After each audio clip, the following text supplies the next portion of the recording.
तो दोस्तों welcome to this channel. इस वीडियो में मैं आप लोगों को लीनियर इक्वेशंस इन टू वेरिएबल्स की बेसिक कॉन्सेप्ट्स एक्सप्लेन करने वाला हूं। इस वीडियो के काफी पार्ट्स बने हैं, मेरे ख्याल से इस वीडियो के 4 पार्ट्स बनने वाले हैं और ये पूरा कॉन्सेप्चुअल बेस्ड है। तो आप ज्यादा देर ना करते हुए इस वीडियो को मैं शुरू करता हूँ। आज हम लोग 10th क्लास में चैप्टर 3 जो है एनसीईआरटी में pair of linear equations, upon pair of linear equations in two variables वो पढ़ने वाले हैं। तो दोस्तों अपन ने 9th क्लास में एक चीज पढ़ी थी, pair of linear equation graphical method से पढ़ा था, जिसमें हम सॉल्व करते थे और ग्राफ से एक्स और वाई की वैल्यू निकाल के दिखाते थे। तो सबसे पहले तो मैं पेयर ऑफ लीनियर इक्वेशन की बात करूं तो उनके पेयर दिखते कैसे थे, मैं उसका एक जनरल फॉर्म आपको बताना चाहता हूं कि जनरल फॉर्म कैसा दिखता है उसका।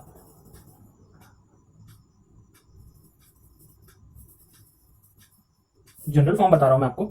जनरल फॉर्म कैसा दिखता है, a1x plus b1y plus c1 equals to 0, a2x plus b2y plus c2 equals to 0, जहां पे a1 a2 b1 b2 c1 c2 जो है वो कुछ न्यूमेरिकल वैल्यूज को रिप्रेजेंट करते हैं।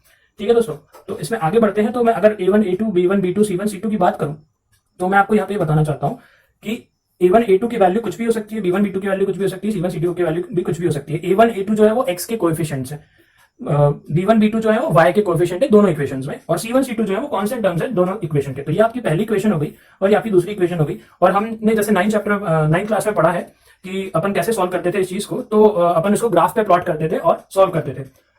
तो इस क्लास में भी आप वो चीज करेंगे ऑफ कोर्स ग्राफ में। और क्या कहते हैं, तो सबसे पहले तो मैं एक 9 क्लास का एक रिवीजन करवा देता हूँ कि 9 क्लास में और अपन ने बचपन से पढ़ा है कि दो लाइंस का इंटरसेक्शन क्या होता है। मतलब मैं इंटरसेक्टिंग की बात करता हूँ, अगर यहाँ पे इंटरसेक्टिंग की बात करता हूँ, इंटरसेक्टिंग की बात कर रहा हूं, तो इंटरसेक्शन या इंटरसेक्टिंग की बात कर रहा हूं। तो इंटरसेक्टिंग से आप क्या समझते हो, दो लाइन आकर के कहीं पे टकराए या दो चीजें आकर के कहीं पे टकराए तो वो इंटरसेक्ट होती है।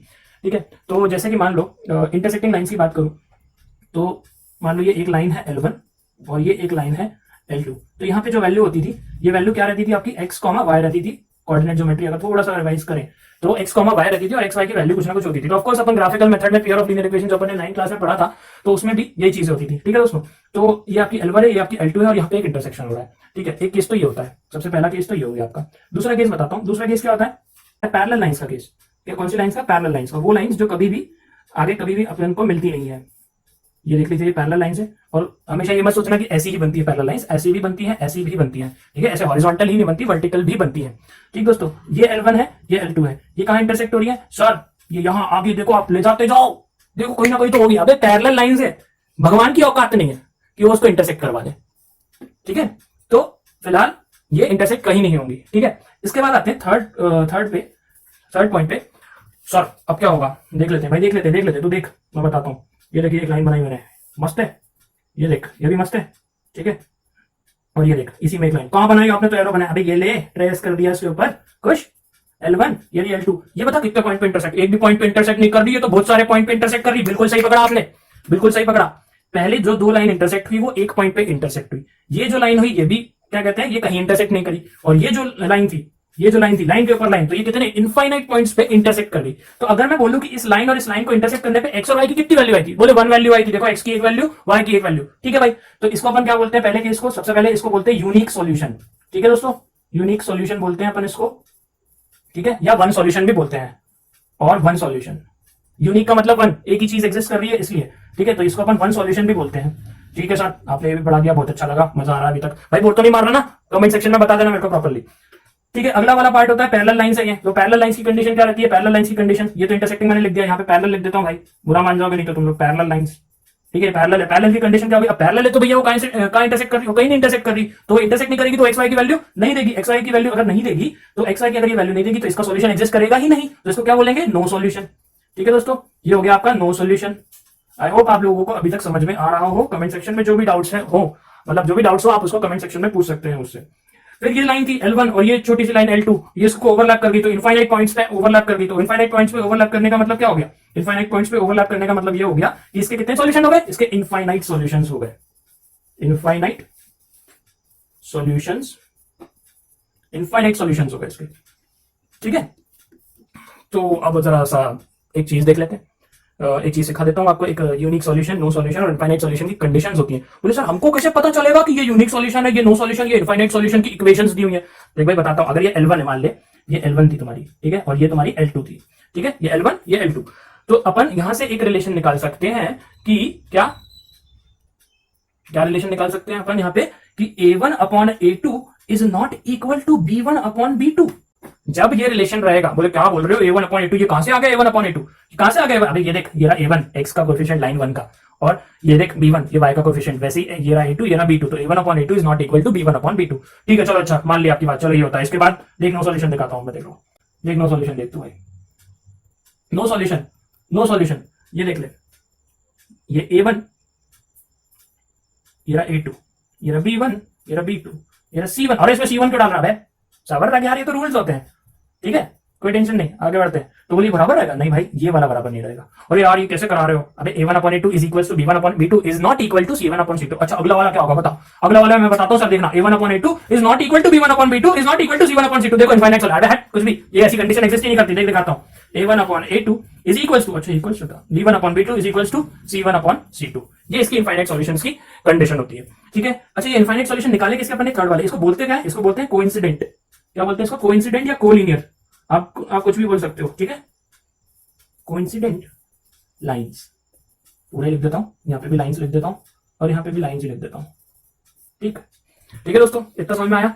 तो ये तो तुम्हारा हो गया कंडीशंस, मतलब कि अपन ग्राफिकली इसको चेक कर सकते हैं कि ये कैसे काम करता है। ठीक है दोस्तों, हाँ तो दोस्तों अब आगे बढ़ते हैं। मैंने आपको अभी इंटरसेक्टिंग, पैरेलल और कोइंसिडेंट लाइंस पढ़ा दी। ठीक है, पहले तो मैं आपको एक बात और बताना चाहता हूं कि ये जो इंटरसेक्टिंग लाइंस होती हैं, पैरेलल लाइंस होती हैं और कोइंसिडेंट लाइंस होती है, मतलब जो इनके unique solution, no solution, infinite solution निकल के आते हैं, इनको एक और टर्म से डिनोट किया जाता है, कंसिस्टेंट। कंसिस्टेंट इसको बोला जाता है, ये कंसिस्टेंट होता है क्योंकि ये एक सॉल्यूशन निकाल करके दे रहा है, इसलिए इसको कंसिस्टेंट बोलते हैं। और ये भी बहुत सारे सॉल्यूशन निकाल के दे रहा है, तो इसको भी कंसिस्टेंट बोलते हैं। सर इसको तो ज्यादा कुछ बोलना चाहिए, अच्छा नाम देना चाहिए भाई। ऐसा है कि ये आंसर दे रहा है ना, अपने को उससे मतलब, और ये आंसर दे रहा है ना तो अपने को उससे मतलब। ठीक है, ये कंसिस्टेंट और ये इनकंसिस्टेंट। ठीक है,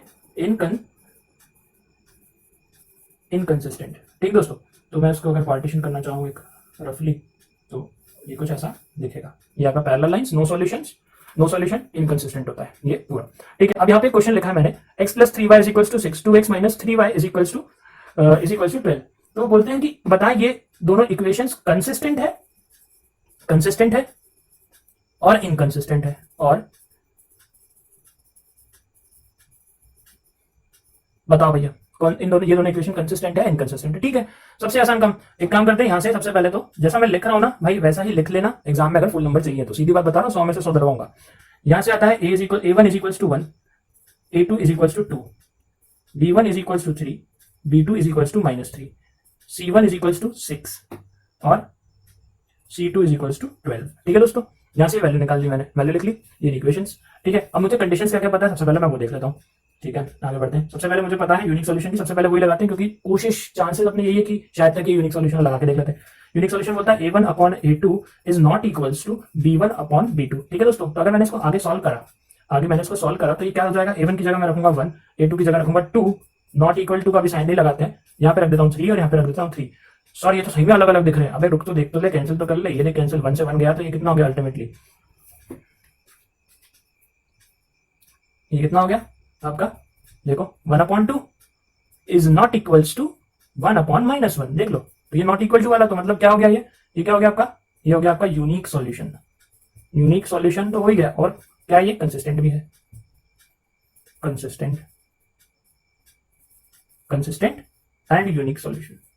ठीक है दोस्तों, ये थोड़ा कमजोर सा है। हाँ ठीक है, हाँ भाई ठीक है, ये समझ में आया। छोटा सा ही था, बहुत इजी सा था। आगे बढ़ते हैं, अगला क्वेश्चन देखते हैं दोस्तों। तो जरा ध्यान से देखना, इसमें से मैं सॉल्यूशन लिखता हूँ इसका, वैसे ही सदा करके लिखना है अगर बोर्ड में अच्छे नंबर लाना है। इसमें आपको ये बताना है कि कंसिस्टेंट है कि इनकंसिस्टेंट है, ये दो इक्वेशंस। ठीक, करते हैं इसको सॉल्व। तो यहाँ से A1 की वैल्यू जो आ रही है आपकी, A1 की जो वैल्यू आ रही है वो क्या है? 5। A2 की जो वैल्यू आ रही है वो है -10, B1 की वैल्यू जो आ रही है वो है -3, B2 की वैल्यू जो आ रही है वो है 6, C1 की वैल्यू जो आ रही है वो क्या है? C1 की वैल्यू क्या है? C1 की वैल्यू 11 और C2 की वैल्यू -22। ठीक है दोस्तों, तो ये आपका वैल्यूज आ गई। अब अपने को कंडीशन पता है, देखो जरा ध्यान से, यहाँ पे 1/2 बन रहा है, यहाँ पे 1/2 बन रहा है, यहाँ पे 1/2 बन रहा है, लेकिन माइनस साइंस ऊपर आ रहे हैं। तो एक काम करते हैं, अपन ये वाला पार्ट लिखते हैं। ठीक है, चलो लिख करके देख लेते हैं। A1 upon A2 is equals to B1 upon B2 is equals to C1 upon C2। This gives you A1 की जगह 5, इसकी जगह -10, -3 फिर 6, फिर ये 11 और ये -22।